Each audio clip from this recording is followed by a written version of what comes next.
Russia Ukraine திரும்பவும் மேசிவான attack. உக்ரைனோட energy resources மேல ரஷ்ய தரப்புல அடிக்க ஆரம்பிச்சிட்டாங்க அப்படிங்கிற வீடியோக்கள் வந்துகிட்டு இருக்கு. செய்திகள் மெயின் ஸ்ட்ரீம் மீடியாக்கள் ஏதாவது வந்துன்னா அடுத்த பதிவுல பார்க்க ஆரம்பிக்கலாம்.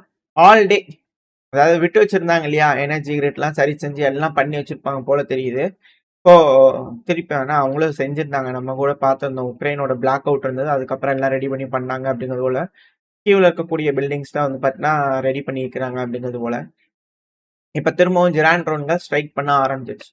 ஆல் டே லாங் இந்த கோல் மைனு இந்த பகுதிகளில் வந்து பார்த்தீங்கன்னா இந்த ஃபெசிலிட்டி சப்ளை ஃபியூயல் சப்ளை பண்ணக்கூடிய ஃபெசிலிட்டிஸு, தெர்மல் பவர் பிளான்ட்டுக்கு உதவியாக இருக்கக்கூடிய இடங்கள் எல்லாத்துலேயும் வந்து பார்த்தீங்கன்னா அட்டாக் பண்ணுது ட்ரோன்கள். இதுக்கு முன்னாடி பவர் பிளான்ட்டை மட்டும் அடிச்சுட்டு இருந்தது, அதெல்லாம் முடிச்சிருச்சு. இப்போ அதுக்கு உதவியாக இருக்கக்கூடிய பொருட்கள், இந்த கோல்லாம் சேர்த்து வைக்கக்கூடிய வேர் ஹவுஸ், இதுலெல்லாம் வந்து பார்த்தீங்கன்னா அட்டாக் பண்ண ஆரம்பிச்சிருச்சு அப்படிங்கிற செய்திகள் வந்து பண்ண வர ஆரம்பிச்சிருக்கு. அதுவும் குறிப்பா பவளங்கிராட், டின்ப்ரோபெட்ரஸ், கர்கிவ் இந்த 3 ஒப்லாஸ்ட்ல ஹெவியான அட்டாக்ஸ் நடந்துகிட்டு இருக்கு அப்படிங்கிற வீடியோ பதிவுகள் லோக்கல் சோர்சஸ் தரப்பு வீடியோக்கள் வந்துகிட்டு இருக்கு. மெயின் ஸ்ட்ரீம் மீடியாக்கள் ஏதாவது வந்துச்சுன்னா பார்க்கலாம். ஆனா நூத்துக்கணக்கான அபார்ட்மெண்ட்ஸ் வந்து பாத்தீங்கன்னா இன்னமும் கரண்ட் இல்லாம உக்ரைனோட கேபிட்டலான கீவ்ல அவதிப்பட்டுக்கிட்டு இருக்காங்க அப்படிங்கிற செய்திகள் இருக்கு. அட் த சேம் டைம் உக்ரைனும் ரஷ்யாக்குள்ள அட்டாக் பண்ணிட்டு இருக்காங்க.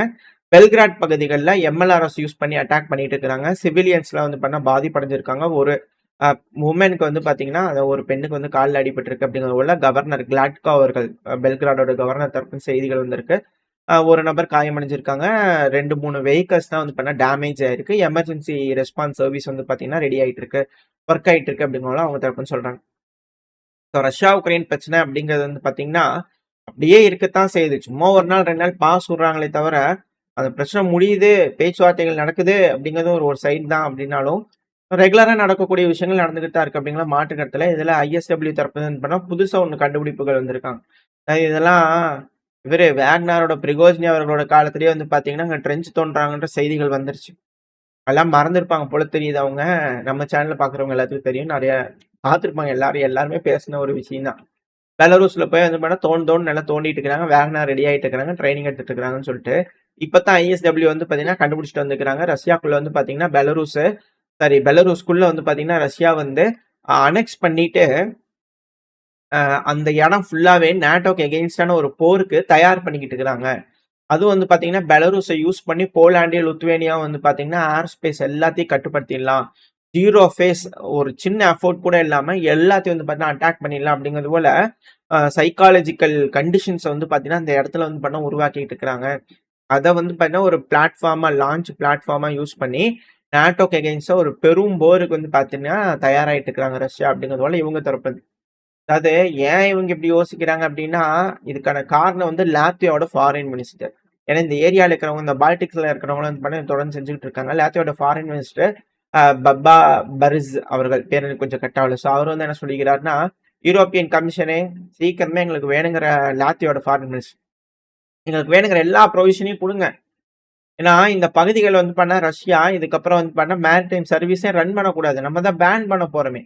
ரஷ்யாவோட வெசல்ஸ் இங்க போக்குவரத்து இருக்கக்கூடாது. அப்படி பண்ணாங்கன்னா கலினின்கிராடுக்கு ரஷ்யானால போக முடியாது.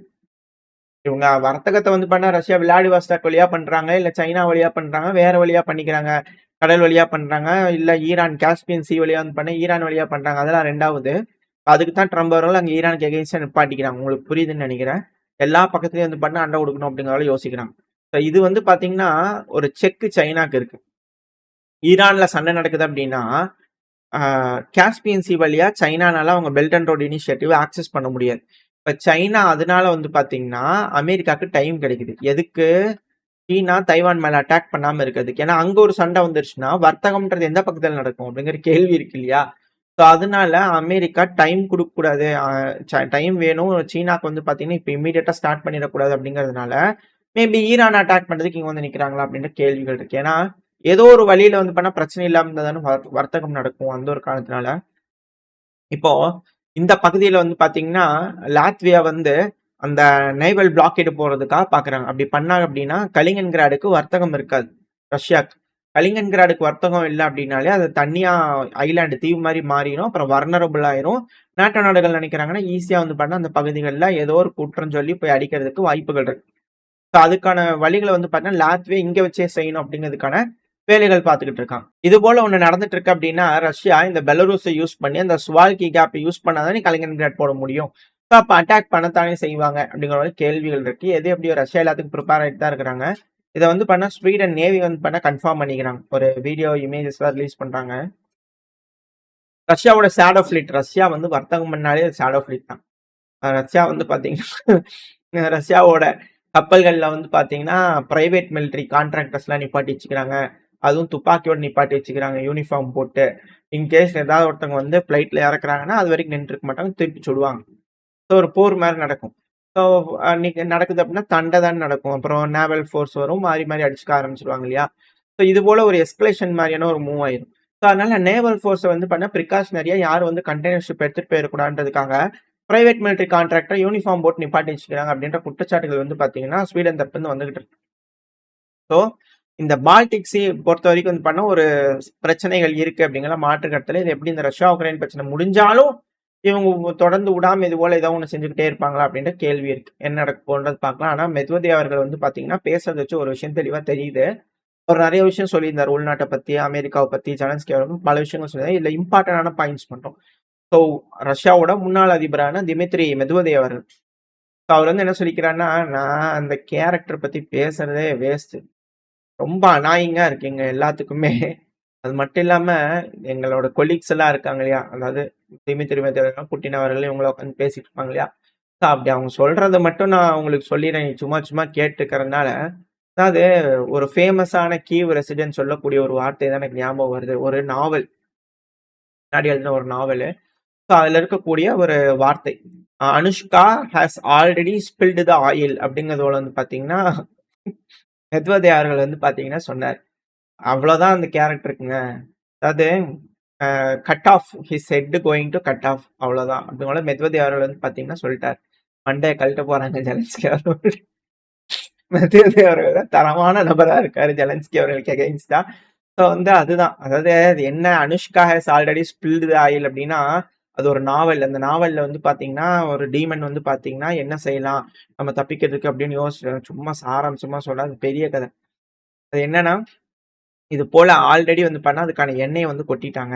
ஸோ அது செஞ்சுட்டாங்க அப்படின்னா வினை ஆல்ரெடி விதிக்கப்பட்டு விட்டது, அது நடந்தே தீரும் அப்படிங்கிற சொல்லுவாங்க இல்லையா. ஸோ அது போலதான் அந்த ஆள் மண்டை கல்ல தான் போது, அதை பத்தி பேசாங்க ரொம்ப அனாயிங்கா இருக்கு அப்படிங்கிறது போல ஜெலன்ஸ்கி அவர்கள் அப்படியே பத்தி பேசும்போது மெத்வதேவ் அவர்கள் அப்படியே அதை கடந்து வந்துட்டாரு. அது மட்டும் இல்லாம சென்ட்ரல் மிலிட்டரி டிஸ்ட்ரிக்ட் இருக்கு இல்லையா, அது வந்து மிலிட்டரி விக்டரி வந்து பாத்தீங்கன்னா கண்டிப்பா தேவை. இந்த பெராமீட்டர் வந்து பாத்தீங்கன்னா ரொம்ப முக்கியம். வெற்றினா என்ன அப்படிங்கிறதுக்கான பெராமீட்டர். அதாவது எங்களோட கோல், ஸ்பெஷல் மிலிட்டரி ஆபரேஷனோட கோல் என்ன அப்படின்னா, இதுக்கப்புறம் உக்ரைன் மூலியமா எந்த ஒரு புது பிரச்சனைகளையும் வந்துடக்கூடாது. அதுதான் எங்களோட கோலே, மற்றபடி எதுவும் கிடையாது. அது மட்டும் இல்லாம சப்மரைன்ஸ், ரஷ்யா அமெரிக்காவோட சப்மரைன்லாம் வந்து இருக்குது ரஷ்யா பக்கத்துல கோஸ்டல் ஏரியால இருக்கிறேனாங்க, அதான் கண்டுபிடிச்சிங்களா அப்படின்னா, இதுக்கு வந்து மெத்வதேவ் அவர்கள் முன்னாடியே சொல்லியிருந்தார். கருப்பு பூனையை இருட்டுல கண்டுபிடிக்கிறது ரொம்ப கஷ்டம், அதுவும் அது இல்லாதப்ப அதை கண்டுபிடிக்கிறது ரொம்ப கஷ்டம் அப்படிங்கறத மெத்வதேவ் அவர்கள் சொல்லியிருந்தாரு. இப்ப அதுக்கு திரும்பி அவர் பதில் சொல்லிக்கிறார் இந்த டைம் பேசும்போதும். அதாவதுங்க, சப்மரைன் எதுவும் கண்டுபிடிக்கலைங்க, இப்ப வரைக்கும் நாங்க தேடி பார்த்துட்டு தான் இருக்கிறோம், ஒன்றும் கண்டுபிடிச்ச மாதிரி தெரியல, ஒண்ணுமே இல்ல. ரஷ்யா வந்து எதையும் கண்டுபிடிக்கல இப்போ வரைக்கும், ட்ரம்ப் அவர்கள் அனுப்பின அந்த சப்மரைனை கண்டுபிடிக்க முடியல அப்படிங்கிற ஒரு வார்த்தை சொல்லியிருந்தாரு. அடுத்தது ட்ரம்ப் அவர்களை பத்தி பேசும்போது என்ன பண்ணா, ட்ரம்ப் அவர்களை பத்தி நிறைய விஷயங்கள் சொல்லியிருந்தா, அதில் இம்பார்ட்டன்டான பாயிண்ட்ஸ் மட்டும். அதாவது ட்ரம்ப் அவர்கள் வந்து பாத்தீங்கன்னா ஒரு வரலாறுல கீழே போயிட்டே இருக்கிறாரு, பீஸ் மேக்கரு அப்படிங்கிறதுல சொல்றாரு. சிலர் சக்சீட் ஆவாங்க, சிலர் ஆக மாட்டாங்க, அது ஓகே. ஆனா ட்ரம்ப் அவர்கள் வந்து பாத்தீங்கன்னா ஏதோ செய்யணும்னு நினைக்கிறாரு. ஆனா அது எப்படி அப்படிங்கிறது தெரியல, அது வெயிட் பண்ணி பார்த்தா தான் தெரியும். அது மட்டும் இல்லாம இவரு ட்ரம்ப் அவர்கள்னால வந்து ரஷ்யாக்கு அமெரிக்காக்கு இருக்கக்கூடிய உறவு அப்படிங்கிறது வந்து பாத்தீங்கன்னா ரொம்ப நல்லா இருக்கு. முன்னாடி இருந்த காலகட்டத்தை விட இப்ப நீங்க கம்பேர் பண்ணும்போது ரொம்ப நல்லா இருக்கு, அது பெனிஃபிஷியல், அவ்வளவுதான் அப்படிங்கிறதோட பண்ணா மெத்வதேவ் அவர்கள் சொல்லியிருந்தாரு. இதெல்லாம் இம்பார்ட்டன்டான பாயிண்ட்ஸ். ஸோ இது வந்து நம்மளுக்கு என்ன தெரியுது அப்படின்னா, ஜெலன்ஸ்கி அவர்களோட முடிவு ஆல்ரெடி எழுதப்பட்டு விட்டது ரஷ்யால அப்படிங்கிறதான் இது இருக்கக்கூடிய ஒரு விஷயம். ஸோ ஜெலன்ஸ்கி அவர்கள் அதனாலதான் வாய்தா வாங்கிட்டே இருக்கிறாரா ஒரு டைமும் பேச்சுவார்த்தைக்கு வர சொல்லும்போது அப்படிங்கிற கேள்விகள் இருக்கு.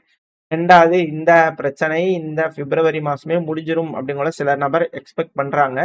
ஆனா சில நபர்கள் இல்ல, இன்னும் சில நாட்கள் ஆகும் அப்படிங்கிறது போலயும் சொல்லப்பட்டு வருது.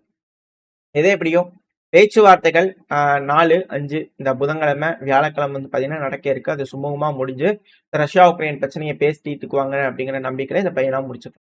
இந்த பதிவு எப்படி இருந்துச்சு? உங்களுக்கு பிடிச்சிருக்கா? பிடிச்சதுன்னா லைக் பண்ணிட்டு உங்க ஃப்ரெண்ட்ஸ் நம்மள ஷேர் பண்ணிக்கோங்க. அது கூடவே மறக்காம நம்ம சேனல் இன்னும் சப்ஸ்கிரைப் பண்ணலாம். மறக்காம சப்ஸ்கிரைப் பண்ணிக்கோங்க. அப்பதான் யூடியூப் மதிச்சு நம்ம போடக்கூடிய வீடியோக்கள 4 பேத்துக்கு ப்ரொமோட் பண்ணும். உங்களோட அன்பாதரவு எனக்கு எப்ப இருக்கும்னு நம்பிக்கையில இந்த பதிவ நான் முடிச்சுக்கலாம். இந்த பதிவு நல்லா இருக்கும்னு நம்பிக்கையில அடுத்த பதிவுல சந்திக்கலாம். Stay safe. பை.